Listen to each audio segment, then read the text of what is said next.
Bonjour à tous amis turfistes, je vous partage mes chevaux retenus pour les courses hippiques de ce mardi 4 juillet, ainsi que mes 3 chevaux pour le quintet de ce jour qui aura lieu sur l'hippodrome de Vichy. On commence en réunion 2 à Tongres en Belgique avec le 103 Erlandorio.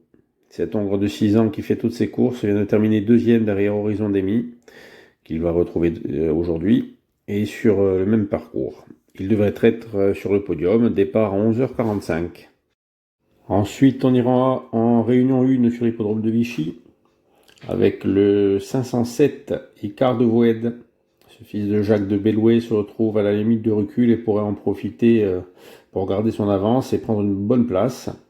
De plus qu'il sera léger dans sa ferrure puisqu'il sera pieds nus, chose qui ne lui arrive que très rarement. Départ à 16h08. Et on poursuivra à Cabourg en réunion 5 avec le 502 Oni 61. Alors il n'a couru qu'une seule fois au trot monté et il s'était imposé, c'était ici même sur le parcours du jour en décembre 2020. C'est la première fois qu'il sera plaqué des antérieurs et bénéficiera de la décharge de son partenaire, donc pourquoi pas en profiter. Et toujours dans la même course, le 514 Agnel Crépin, même s'il doit rendre la distance et que ce n'est jamais facile, elle est quand même capable d'être sur le podium dans ce lot qui est largement inférieur à ce qu'elle nous a déjà montré par le passé. Départ à 20h37. Et voici mes 3 chevaux donc pour le quintet qui aura lieu à Vichy en course 8, une course réservée aux chevaux de 7 à 8 ans n'ayant pas gagné 105 000 €. Départ à l'autostart à 18h. Je vous partage donc mon cheval préféré ainsi que mes 2 outsiders. Donc on commence avec mon cheval préféré qui est le 807 Giant Madrick.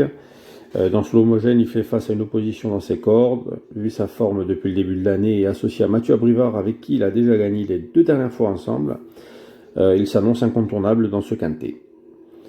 Ensuite, mon premier outsider sera le 815 Gold d'Alouette. Tout sera question de sagesse avec cet Hongre. Il avait gagné il y a un an presque jour pour jour sur ce parcours avec Jean-Michel Bazir. C'est un hippodrome qui lui réussit bien, donc ne l'oubliez pas dans votre ticket quintet. Et on finit avec le 802 Granit Paco qui sera lui plaqué des 4 pieds pour la première fois. Il est bien placé derrière l'autostart et sur un parcours qu'il apprécie, donc il a le droit d'intégrer ce quintet très ouvert et venir pimenter les rapports. Et c'est tout pour aujourd'hui les amis, en espérant que mes conseils puissent vous aider dans vos choix. Je vous souhaite de bons gains. N'oubliez pas de partager ma vidéo et de vous abonner si ce n'est pas fait. Et je vous dis à après, tout.